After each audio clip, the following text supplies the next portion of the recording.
আবার প্রায় হুজুরি স্বার্থপর, মানে ব্যবসায়ী, মনে করছে এটা একটা ব্যবসা, উপার্জনের পথ। সুন্দর করে এই 6 মাস ইনকাম করছে, বাকি 6 মাস বসে থাকছে। তার মানে আর কোনো কিছু করা লাগে না, চাকরি নেই, বাকরি নেই, মক্তব নাই, কিছু নেই। অথচ মক্তবে পড়ালেও একটা ভালো কাজ হয়। যখন কোনো বাচ্চাকে বলে দিবে আলিফ জারা নো জান্না আনা, আলিফ জের ই আ ই বাবু, এগুলো বললো তো একটা নেকি হবে। মক্তবে পড়ালে একটা নেকি আছে। কিন্তু এখানে স্বার্থপরতাই থাকলো, টাকা দিলে খুশি আর না দিলে বেজার। তাহলে এটা কি হলো দিন প্রচার?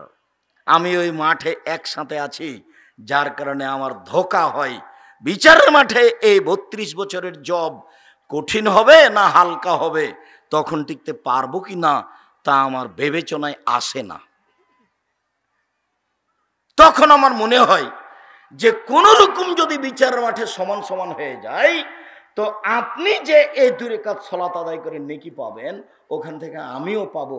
ওই দিক দিয়ে যদি পার হয়ে যায়, তাই আমি আশা করে আছি একটু আমল করার চেষ্টা করবেন। 2, ইনশাআল্লাহ। রাসূল সাল্লাল্লাহু আলাইহি ওয়াসাল্লাম বলেন, মসজিদে ঢোকে 2 রাকাত সালাত আদায় করতে হবে, কেউ বসতে পাবে না। ভারত, বাংলাদেশ, পাকিস্তানে শতকরা 95 জন লোক মসজিদে ঢুকে বসে। তার নাম মাযহাব মেনে চলা লাগে। বেলাল রাদিয়াল্লাহু তাআলা আনহু একদিন ফজরের সালাত আদায় করেছেন। তা আল্লাহ নবী বলছেন, বেলাল বেমা সাবাক্তানি ইলাল জান্নাহ, তুমি আমার আগে জান্নাতে গেলে কিভাবে? তো বেলাল রাদিয়াল্লাহু তাআলা বলছেন যে মা আযানতু কাত্তা ইল্লা সাল্লাইতু রাকাতান, যখনই আমি আজান দিয়েছি তখনই 2 রাকাত সালাত আদায় করেছি, যখনই আমি ওযু করেছি তখনই আমি 2 রাকাত সালাত আদায় করেছি। ওহো, আচ্ছা আচ্ছা, বুঝেছি বুঝেছি, এই কারণেই তো তুমি আমার আগে আগে জান্নাতে জুতা পায়ে দিয়ে হাঁটো। ওযু ভেঙে গেলেই তুমি ওযু করো, ওযু করে 2 রাকাত সালাত। মসজিদে ঢোকে 2 রাকাত সালাত। খুতবা চলাকালীন কেউ যদি ঢোকে গিয়ে বসে যায় জুমার দিন, তাহলে ইমাম সাহেবকে উঠাতে হবে, উঠেন উঠেন, 2 রাকাত সালাত আদায় করেন, তারপরে বসেন। বুখারী মুসলিম। আল্লাহর নবী বললেন যে কেউ কোনো সময় মসজিদে ঢোকে ও বসে না যেন কাবলাই ইসাল্লি রাকাতাইন, 2 রাকাত সালাত আদায় না করে আগে করবে তারপরে বসবে। চাঁপাই নবমগঞ্জের ভাষায় আপনাকে তো মসজিদে ঢুকে সালাত আদায় করতে হবে, হবে আপনার বাপকে হবে, মানে আপনি বসতে পাবেন না, বসাই নিষেধ। তো আব্দুর রাজ্জাক সাহেব এখনই সালাত শুরু হবে, তো কি করব? তাহলে ঢুকে দাঁড়িয়ে থাকেন। বুঝা গেল না কথা? মসজিদ আল্লাহর ঘর, বসলে অনুমতি নিতে হবে। বসলে কি করতে হবে? অনুমতি নিতে হবে। তা আপনি কি অনুমতি নেবেন? আসসালামু আলাইকুম, আল্লাহ আপনার ঘরে বসতে চাচ্ছি, বসবো কি? এভাবে বলবেন? তো পদ্ধতি কি তাহলে? মসজিদে বসার পদ্ধতি কি তাহলে? 2 রাকাত সালাত। যখন আমি 2 রাকাত সালাত আদায় করলাম, তখন আমার কি হয়ে গেছে? অনুমতি হয়ে গেছে। এটা পদ্ধতি। আপনি তো সরাসরি কথা বলতে পারবেন না, তাহলে কি পদ্ধতি? আল্লাহ বলছেন আল মাসাজিদু লিল্লাহ, মসজিদ হলো আল্লাহর ঘর। তা আপনি ঢুকে বসতে চাচ্ছেন, তো কিভাবে বসবেন? বলে 2 রাকাত সালাত আদায় করার নাম হলো অনুমতি। সূর্য উঠুক ডুবুক মাথার উপরে থাক জরুরি, জরুরি ঘোষণা। ঢুকে আগে 2 রাকাত সালাত আদায় করতে হবে, তারপরে বসো। 3, আজান এবং একামাতের মাঝে 2 রাকাত সালাত। আজান এবং একামাতের মাঝে 2 রাকাত সালাত। বেলাল রাদিয়াল্লাহু তাআলা আনহুকে যখন আল্লাহ নবী জিজ্ঞাসা করলেন, বেলাল তুমি আমার আগে জান্নাতে জুতা পায়ে দিয়ে হাঁটো কি করে? কি আমল করো তুমি? আমি যখনই জান্নাতে দেখি তুমি জুতা পায়ে দিয়ে হাঁটছো, ব্যাপারটা যে কি? আমার আগে আগে হাঁটছো, কি আমল করো বেলাল বলো তো? বোঝা যাচ্ছে যে জান্নাতে জুতা পায়ে দিয়ে থাকবে, জুতা পায়ে দিয়ে হাঁটছে। তো বলছে আল্লাহ রাসূল আমি তো এমন কিছু করি না, তবে আজান দিলে 2 রাকাত পড়ি, তবে ওযু করলে 2 রাকাত পড়ে। হ্যাঁ হ্যাঁ হ্যাঁ, আজান দিলে 2 রাকাত পড়ো। আল্লাহ রাসূল বলছেন বাইনা করলে আজান এনে সলাতন, বাইনা করলে আজান এনে সলাতন, বাইনা করলে আজান এনে সলাতন। আজান একামাতের মাঝে 2 রাকাত সালাত রয়েছে, আজান একামাতের মাঝে 2 রাকাত সালাত রয়েছে, আজান একামাতের মাঝে 2 রাকাত সালাত রয়েছে। জরুরি কথা। আজান একামাতের মাঝে দোয়া ফেরত দেওয়া হয় না। আজান একামাতের মাঝে দোয়া ফেরত দেওয়া হয় না। আজান একামাতের মাঝে দোয়া ফেরত দেওয়া হয় না। জরুরি কথা। একজন সাহাবী বলছেন, আল্লাহর নবী, ইন্নাল মুয়াজ্জিনিনা ইয়াবজুলুনা, যারা আজান দেয় ওরা তো সব নেকি লুটে নিল। আপনি একবার বলছেন যে আজান দেয় যে সে বিচার মাঠে সবচেয়ে সম্মানী, এক। দুই, আপনি একবার বলছেন যে আজানের শব্দ যতদূর যায় পশু প্রাণী গাছপালা পদার্থ জড় পদার্থ সবই বলবে আল্লাহ মুয়াজ্জিনকে মাফ করো।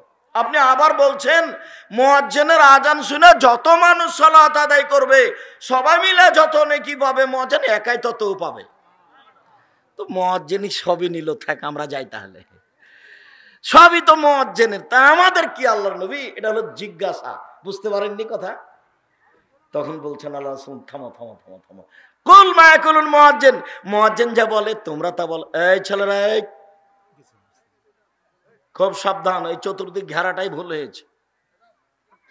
এখানে কি আমরা বেটি ছেলে আছি ঘেরে রেখেছেন, চতুর্দিক খোলায় ভালো ছিল, তাহলে সবাই দেখতে পাতো। ও মনে করছে আমি নাগালের বাইরে আছি, দিয়ে গল্প করতে থাকে, ভারী লাগে না। আমরা তো ঢাকা আছি, তখন ওরা মনে করছে ঠিকই আছে, গল্প করো। তো পশু প্রাণীর মতো দিন কাটাচ্ছে, আর হুঁশ আছে যে আমি এখানে বসে আছি কেন, গল্প করছি কেন, লজ্জা আছে। আর আপনার ভুল হয়েছে, আপনাকে ওকে বলে আসতে, বেটা যাস না, বেটা আজকে আব্দুর রাজাক সাহেব আসবো, আমাকে অপমান করিস না বেটা, তুই যাস না। সম্মানিত দিনী ভাই বোন, এই ছেলেরা তোমরা যারা দায়িত্ব পালন করছো মুখে কথা বলবে না। বলছিলাম সবই তো মুয়াজ্জিন নিল, তা আমরা কি করব তাহলে? আরে তোমরা কি করবে মানে, মুয়াজ্জিন যা বলে তাই বলো। ফাইজান তাহাতা সাতুলতা, আর যখন আজান শেষ হয়ে যাবে তখন চাও, যা চাইবে তাই দেওয়া হবে, যা চাইবে তাই দেওয়া হবে, যা চাইবে তাই দেওয়া হবে, চাও। শুধু আল্লাহ রাব্বুল হাজির দাওয়াতি তাম্মা বলে শেষ করতে হবে না। এক, পিছে পিছে বলতে থাকতে হবে। দুই, দুরূদে ইব্রাহিম পড়তে হবে। তিন, আল্লাহ রাব্বুল হাজির দাওয়াতি তাম্মা পড়তে হবে। চার, যেটা প্রয়োজন সেটা চাইবেন। আব্দুর রাহিম হিসেবে হাত তুলবো কি? হ্যাঁ তুলেন। যদি হাত বলেন যে আমি চাই, তাহলে এই কাঁধ সামনাসামনি থাকবে, হাত মিলে থাকবে না, ফাঁকা থাকবে, যেই থাক, কোনো সমস্যা নেই। আর যদি বলেন যে এখনই দিতে হবে, এখনই দাও, আমার ছেলে জেলে গেছে, তাড়াতাড়ি বের করে দাও, এখনই দাও, আজকে দিতে হবে, তাহলে হাত এভাবে উঠাতে হবে, মাথার উপরে উঁচু করে। বোঝা গেল না কথা? মানে বগল যেন একবার পূর্ণ দেখা যায়। তখন প্রথমে ইসমে আজম পড়তে হবে। ইসমে আজম কোনটা? আল্লাহুম্মা ইন্নী আসআলুকা বিআন্নাকা আনতাল্লাহ লা ইলাহা ইল্লা আনতাল আহাদুস সামাদুল্লাযী লাম ইয়ালিদ ওয়া লাম ইউলাদ ওয়া লাম ইয়াকুল লাহু কুফুয়ান আহাদ। এত বড় মুখস্থ নেই। কোনটা তাহলে? দোয়া ইউনূস, লা ইলাহা ইল্লা আনতা সুবহানাকা ইন্নী কুনতু মিনাজ জালিমিন। এটা বলতে পারি কি না? তাহলে সূরা ফাতিহার প্রথম 3 আয়াত ছোট্ট, আলহামদুলিল্লাহি রাব্বিল আলামিন আর রহমানির রহিম মালিকি ইয়াউমিদ্দিন, তিনটা বলার পরে দুরূদে ইব্রাহিম। এরপরে আপনার যা প্রয়োজন। তাহলে এক নম্বরে প্রশংসা। ওটা ইসমে আজম মানে কি জানেন? প্রশংসা আল্লাহর। আলহামদুলিল্লাহ রাব্বিল আলামিন মানে কি জানেন? প্রশংসা। যখন তার প্রশংসা করলেন তখন বললেন উনি, হ্যাঁ ঠিক হয়েছে, এবার তুমি আমার কাছে চাও। মানুষও প্রশংসা প্রিয়।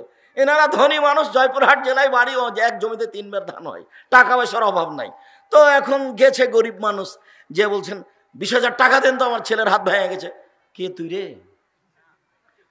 আর যদি বলেন ভাইজান আপনার কথা শুনি সবাকে, আপনি টাকা পয়সা দেন, আমি খুব গরিব মানুষ, আপনার প্রশংসা সবাই করে, আপনি আমাকে ফিরিয়ে দিয়েন না, তখন বলবো আচ্ছা ঠিক আছে, তুমি এখন যাও, দেখি একটু পরে কি করি। আর প্রথমে যদি এসে বলেন দেন তো টাকা 10,000, ও কি বলবে? প্রশংসা করা লাগে। মানুষ যদি প্রশংসা প্রিয় হয়, আল্লাহ সবচেয়ে বেশি প্রশংসা প্রিয়। প্রশংসা করলেই খুশি। 1 নম্বরে তার প্রশংসা, তার নাম ইসমে আজম। 2 নম্বরে দুরুদ, দুরুদ না পড়লে দোয়া আটকা থেকে যাবে, উপরে উঠবে না, এই জন্য দুরুদ। 3 নম্বরে এটা চাই, দিয়ে দাও, এভাবে চাইবো দিব, এরকম চাইবো, এখনই দিতে হবে। বোঝা গেল না কথা? আপাতত এখানে কথা শেষ করলাম। 3, ইশরাকের সালাত। উপস্থিত দিনী বৈঠকের মুসলিম বোন, কথা বলবেন না, সন্দেহ আসছে, মুখ খুলবেন না। আপনাকে বলছি, এই মেঘ, কথা বলছো কেন? তোমার শরম হয় না? তোমাকে তো বলছি, মাথার চুল খুলে রেখেছো, পাঞ্জা পাঞ্জার চুল সবকে দেখাচ্ছ, আবার ফের কথা বলছো কেন? হিসাব পাও না, শরম পাও না? জাতিকে পাপী করে জান্নাত কেনার চেষ্টা করো, জাতিকে পাপী করে নিজেকে শিক্ষিতা দেখাচ্ছ। উপস্থিত বৈঠকের মুসলিম চুপ থাকেন। আপনি তো আমার জন্য এসেছেন কথা শোনার জন্য, আর আমি কষ্ট করে আপনার জন্য এসেছি। আপনি মুখ খুলবেন কেন?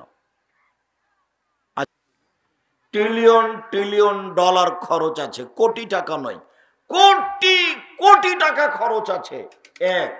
দুই, বর্তমান খেলায় মানুষ হাততালি দেয়, ইহুদি খ্রিস্টানদের কাজ। তিন, বর্তমান খেলায় সারা পৃথিবীতে ফেস্টনের কাপড় কিনে বিশাল পর্দা লাগিয়ে খেলা দেখছে। সারা পৃথিবীতে যত কাপড় কিনেছে তার কত দাম। চার, যত মানুষ পতাকার জন্য কাপড় কিনেছে তার কত দাম। জমি বিক্রি করে বাংলাদেশ মাগুরা জেলায় একটা লোক 7.5 কিলোমিটার লম্বা করে পতাকা তৈরি করেছে। আর একটা লোক সম্ভবত ফেনীতে 4.5 কিলোমিটার লম্বা করে পতাকা তৈরি করেছে। মানুষ যে কখন ইহুদি হয়ে গেছে, খ্রিস্টান হয়ে গেছে বুঝতে পারেনি। মানুষ যে গরু ছাগল পশু প্রাণী হয়ে যায়, মতো হয়ে যায় কুকুর শ্রীলের মতো, এ কথা আল্লাহ বলেছে। বাস্তবায়ন আমি আর আপনি বুঝতে পারি না। আল্লাহ বলেছেন, বুঝেও বোঝে না ওরা, অন্তর আছে বুঝে না, দেখেও দেখে না ওরা, চক্ষু আছে দেখে না, শোনেও শোনে না ওরা, কান আছে শোনে না। উলায়েকা কালানাম, তারা পশু প্রাণীর মতো, তারা গরু ছাগলের মতো, তারা কুকুর শ্রীগণের মতো, বালহুমাদাল, বরং তার চেয়ে খারাপ। এই ছেলে, গাড়িটা সামনে এসে ওখানে স্টার্ট দিয়ে কাজ করছে, নড়ানড়ি করছে, তোমরা দেখো না? দুর্ঘটনা ছাড়া ওইখান থেকে গাড়ি এদিকে আসবে না, দুর্ঘটনা ছাড়া ওইখান থেকে গাড়ি এদিকে আসবে না। ছাই করো তোমরা। এই গ্রামে ছেলে নাই, এমনি আমাকে ডেকে নিয়ে এসেছো বেটা, 40 জন থাক সামনে, আমার পাহারাদার থাকবা পরিবেশ কন্ট্রোল করার জন্য। গাড়ি তো বহু দূরের কথা, দুইজনে এক জায়গায় দাঁড়িয়ে কথা বললে তুমি অপরাধী, এবং সে আমার সাথে অন্যায় আচরণ করেছে, ওকে ক্ষমা চাইতে হবে আমার কাছে। আব্দুল রাজ্জাক সাহেব, আপনি কোরআন হাদিসের কথা বলছিলেন, তখন আমি গল্প করেছি, আমার ভুল হয়েছে, আমাকে মাফ করবেন। তুমি জানো না যে আমার জীবনে আমি কোনোদিন কেসা কাহিনী বলিনি। 1 মিনিট বলেছি, এটা প্রমাণ হয়ে গেলে জাতির সামনে বক্তব্যই দেবো না। আমার জীবনে আমি কোনোদিন অপ্রয়োজনীয় কথা বলিনি। 32 বছরে আমি 2-1 দিনের চ্যালেঞ্জ দিইনি, 32 বছরে একটানা চ্যালেঞ্জ দিলাম, একটানা 32 বছরে যদি আমি কোনোদিন অপ্রয়োজনীয় কথা বলে থাকি, জাতির সামনে আর বক্তব্যই দিব না। সম্মানিত দিনী ভাই বোন, পতাকায় যত পয়সা খরচ হয়েছে, কত পয়সা সারা পৃথিবী জুড়ে টেলিভিশন টিভি চলছে, এতে যা খরচ আছে কত পয়সা। মানুষজন কাজকর্ম বন্ধ করে এর পিছনে বসে আছে, এতে কত ক্ষতি। কোটি কোটি মেয়ে মহিলা ল্যাংটা হয়ে নাচছে, এতে কত ক্ষতি। আবার মুখামুখি দুই দল, একজন বলছে যে যদি ও না জিতে তাহলে আমি আত্মহত্যা করব, আত্মহত্যা করেই দিয়েছে। এরপরেও যদি এই খেলা হারাম না হয়, জুয়া না হয়, তাহলে জুয়া কোনটা? আমি একে স্পষ্ট করতে গিয়ে বলেছি, কথার কথা, একদিকে জিবরাইল আলাইহিস সালাম আর একদিকে মালাকুল মউত, দুইজনে এই ফুটবল খেলছেন আপনার কাবা ঘরের মাঠে, তবুও হারাম। তার মানে এটা এত খারাপ, এর খারাপের কোনো মাথা নাই, সীমা নেই। মানুষ জানে না কত টাকার ফেস্টন কাপড় কিনা হয়েছে, মানুষ জানে না কত টাকা এই টিভিতে খরচ আছে, মানুষ জানে না কত টাকার এই পতাকা কিনা হয়েছে। এই ছেলে, তোমাকে বলি, এটা থাক, তুমি কি চিনো ব্রাজিলকে? তুমি কি আর্জেন্টিনাকে চিনো? ওরা ইহুদি, ওরা খ্রিস্টান, ওরা বলেছে মোহাম্মদ ভুয়া নবী। ওরা বলেছে যে নবী হলে তো মুসা ঈসার মধ্য থেকে হবে, মুসা নবী ঈসা নবী, এ আবার কে? তখন আল্লাহ বলছেন, শোনো, লান তারজালা আনকাল ইয়াহুদু ওয়ান নাসারা হাত্তা তাত্তাবিআ মিল্লাতাহুম, মুহাম্মদ কিয়ামত পর্যন্ত তোমাকে ইহুদি মানবে না, খ্রিস্টান তোমাকে মানবে না, কখনো মানবে না। তুমি ইহুদি হও তাহলে ঠিক আছে, তুমি খ্রিস্টান হও তাহলে ঠিক আছে। আর তুমিও বুঝতে পারোনি ওদের পতাকা নিয়ে ঘুরছো আর মাথায় চুল রেখেছো, ছাতা চুল, ওপরে ছাতা আছে, চতুর্দিক কাটা আছে। জানো কি এটার নাম কি? এটার নাম কাজা, এটার নাম হারাম, এটা কাবিরা গুনাহ। তুমি ছাটলে কেন? তোমার মা নাই এজন্য। বলে আমার মা আছে তো না, ওটা তোমার খালা, ওটা তোমার সৎমা। তুমি যদি প্রমাণ করতে পারো এটা আমার মা, তাহলে বক্তব্য দেবো না। দেখি বেটা কি করে তুমি প্রমাণ করো যে এটা আমার মা। মা কাকে বলে? মুহাম্মদ সাল্লাল্লাহু আলাইহি সাল্লাম বলেছেন মা মানে 4টা কাজ লাগবে। এক, শিষ্টাচার। শিষ্টাচার কি জিনিস? আব্বু জুতা পরার সময় ডান পায়েরটা পরিও, খোলার সময় বাম পায়েরটা খুলিও, শিষ্টাচার। আব্বু পানি খেলে ডান হাতে গিলাস ধরিও, শিষ্টাচার। আব্বু ঘুমানোর সময় ডান কাতে ঘুমায়, শিষ্টাচার। আব্বু পেশাব পায়খানায় ঢুকলে দোয়া পড়ে ঢোকো, শিষ্টাচার। তার মানে মা। তোমার মাথায় এরকম কাজা চুল আছে, কে বলেছে তোমার মা আছে? তোমার দাড়ি চাঁচা আছে, প্যান্টটা টাকনোর নিচে আছে। কতদিন বলেছি, 90 সাল থেকে বলছি, 32 বছর থেকে, প্রসব করাতে পারলে মা হওয়া যায় না, নীতির নাম মা। বাচ্চাকে দুধ খাওয়াতে পারলে মা হওয়া যায় না, পাগলিও পারে। 2 বিদ্যে, বুখারী মুসলিমের হাদিস। জাবের বলছে সমবয়সের মেয়েকে, আমার বোনদের সমবয়সের মেয়েকে আমি বিবাহ করিনি, আমি তালাকপ্রাপ্ত মেয়েকে বিবাহ করেছি 4টা কারণে। আমার স্ত্রী যেন আমার এই বোনদের শিষ্টাচার দিতে পারে, 1 বিদ্যা দিতে পারে, 2 3 মাথার চুল চিরুনি করে দিতে পারে, পরিপাটি করে দিতে পারে আমার বোনদের মাথার চুল। আল্লাহ নবী বললেন জাবের তুমি তালাকপ্রাপ্ত মেয়ে কেন বিবাহ করলে? কুমারী মেয়ে কেন করলে না? তুমি তার সাথে খেলতো, তোমার সাথে খেলতো। জাবের তুমি কুমারী মেয়ে কেন বিবাহ করলে না? তুমি তার সাথে খেলতো, তোমার সাথে খেলতো।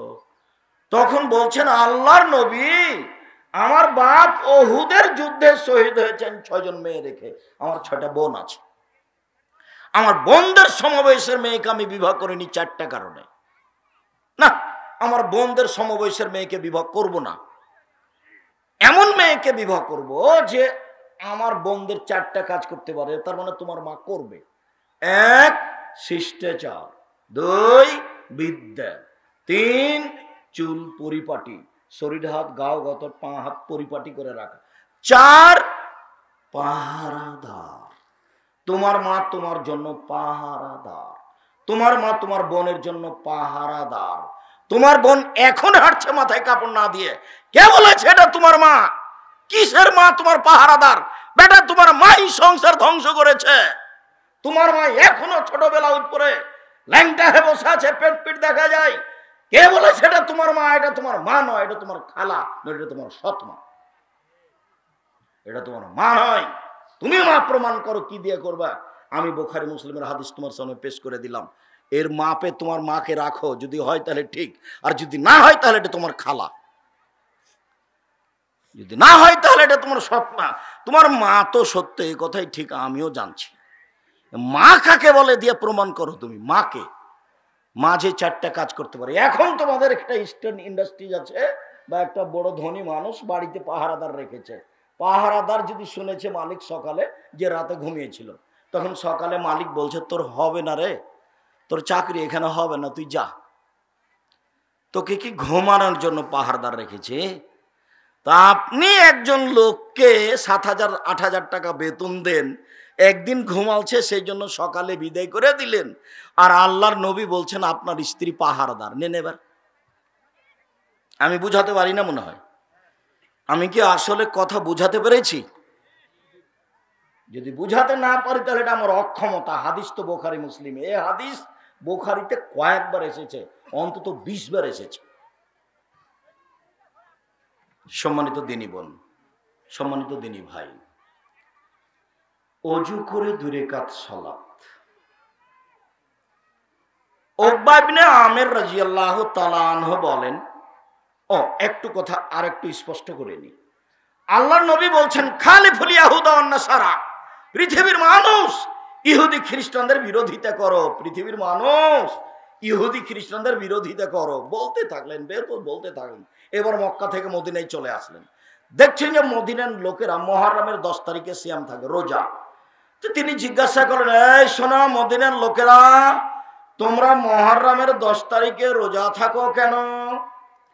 তখন জনগণ বলল, মুহররমের 10 তারিখে আল্লাহ ফেরাউনকে ডুবিয়ে দিয়েছেন, মুসা আলাইহিস সালামকে বাঁচিয়ে দিয়েছেন, এই জন্য আল্লাহর শুকরিয়া আদায় করি, মুহররমের 10 তারিখে রোজা থাকি।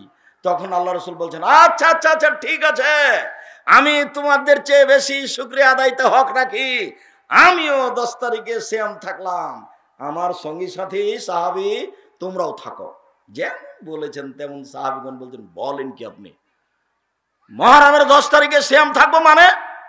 দিন রাত বলছেন আপনি যে ইহুদিদের বিরোধিতা করতে হবে, খ্রিস্টানের বিরোধিতা করতে হবে। এই দিন হলো তাদের বড় দিন, ওরা এই দিনকে মানে। এই দিনে ফেরাউন ডুবে গেছে, এই দিনে মুসা বেঁচে গেছেন, ওরা এই দিনকে বড় দিন মানে, আমরা এই দিনে সিয়াম থাকবো মানে থাকবো না। তখন আল্লাহ রাসূল বলছেন, আচ্ছা আচ্ছা আচ্ছা ঠিক আছে ঠিক আছে ঠিক আছে, শোনো শোনো শোনো, মুহররমের 9 তারিখেও সিয়াম থাকবো। 9 তারিখ হবে বিরোধিতা আর 10 তারিখ হবে শুকরিয়া। ঠিক আছে, কি বুঝলেন বলেন তো দেখি? মুহররমের 9 তারিখ কেন সিয়াম থাকতে হবে? বিরোধিতার জন্য। 10 তারিখ কেন? শুকরিয়া। আমি যদি সামনে বছর বেঁচে থাকি তোমাদের সাথে ওয়াদাবদ্ধ, আমি মুহররমের 9 তারিখও সিয়াম থাকবো ওদের বিরোধিতা করার জন্য। তাই মুহররমের 2 দিন সিয়াম। আর তোমার মাথায় কাজা চুল আছে, আমার কষ্ট হয়। তুমি যে গাড়ি চালাও মোটরসাইকেল, তাতে একটা ব্রাজিলের পতাকা আছে, তুমি চিনতে পারোনি। ব্রাজিল যদি তোমাকে পায় 3 বালতি পায়খানা তোমার মাথায় দিয়ে বলবে ঠিক করেছি ঠিক করেছি, আর যদি পাশে পেত 2টা লাথি মারবে। তুমি সূরা ফাতিহা দিন রাত পড়ো, কোনো বুঝতে পারে না কোনোদিন। গায়রিল মাগযুবি আলাইহিম ওয়ালাদ-দাল্লিন, ইহুদিরা অভিশপ্ত, ওদের পথ দেখায়ও না। গায়রিল মাগযুবি আলাইহিম ওয়ালাদ-দাল্লিন, খ্রিস্টানেরা ভ্রান্ত, ওদের পথ দেখায়ও না। ও ইহুদিরা অভিশপ্ত, ওদের পথ দেখায়ও না। খ্রিস্টানেরা ভ্রান্ত, ওদের পথ দেখায়ও না। আমিন। দীর্ঘ সময় ধরে তোমার কাছে প্রার্থনা করলাম, প্রার্থনা তুমি কবুল করো। এই হলো ইহুদি, এই হলো খ্রিস্টান, এই হলো ব্রাজিল, এই হলো আর্জেন্টিনা। তোমার কত ভালোবাসার লোক, তোমার কত মিঠা লোক। তুমি কাপড় কিনে পতাকা করেছো 7.5 কিলোমিটার লম্বা। তুমি যে কখন ইহুদি হয়ে গেছো তা বুঝতে পারোনি, তুমি যে কখন খ্রিস্টান হয়ে গেছো তা বুঝতে পারোনি। আল্লাহ নবী বলছেন, আমার উম্মত ইহুদিদের সাথে মিশে যাবে। ডান পায়ের জুতা বাম পায়ের জুতা যেমন সমান সমান, আমার উম্মত ইহুদি খ্রিস্টানদের সাথে মিশে যাবে। ডান হাতের বিঘত বাম হাতের বিঘত যেমন সমান সমান, একবারে কাঁটায় কাঁটায় মিশে যাবে। বলতে বলতে নিচে নেমে এসে বলছেন, শোনো, ইহুদি খ্রিস্টান যদি মায়ের সাথে জেনা করে থাকে, আমার উম্মতও জেনা করবে, মায়ের সাথে জেনা করবে। ওদের কৃষ্টি কালচারে মিলে যাবে, ওদেরকে সম্মান করবে, মূল্যায়ন করবে, ওদের সব কিছু করবে। অফিস আদালত কোর্ট কাচারি শিক্ষা প্রতিষ্ঠান মুসলমানের সব এখন তাদের মতো। সম্মানিত দিনী ভাই বোন, রাসূল সাল্লাল্লাহু আলাইহি সাল্লাম বললেন, কেউ যদি সুন্দর করে ওযু করে 2 রাকাত সালাত আদায় করে, তাহলে তার অতীতের সব পাপ ক্ষমা। ভালো করে ওযু করবেন, সুন্দর করে 3 বার ধুয়ে, তাহলে সব পাপ ক্ষমা হবে। আরেকটা কথা বারবার ধাক্কা খাচ্ছে, মাথায় বলে রাখি, আর যদি আল্লাহ আপনাকে পথ সহজ করেন, আর আমি খুব এ আশায় থাকি যে আপনিও আমল করলে আমি ওখান থেকে কিছু পেয়ে যাব ইনশাল্লাহ। নিজে কিছু আমল করে বিচার মাঠে টিকতে পারবো এমনটা আমার মনে বলে না। সাথে সাথে এই শতাব্দীতে দিন প্রচার করতে এসে সব প্রোগ্রাম নয়, এগুলো মেলা। জামাই বেটি বাড়িতে এসেছে, ভগ্নিপতি, কত মানুষ কি বাড়িতে কি করছে, ধুলায় অন্ধকার বিবাহের মতো হইচই চলছে। কিসের বক্তব্য? খানা দানা গরু জবাই আর সারাদিন চলছে মেলা, দোকান পাটে পুতুল বিক্রি হচ্ছে, বাজনা চলছে, সবাই জিলাপি কিনছে। বক্তৃতার সাথে জালসার সাথে কি সম্পর্ক গেলে মেলা হয়ে গেছে।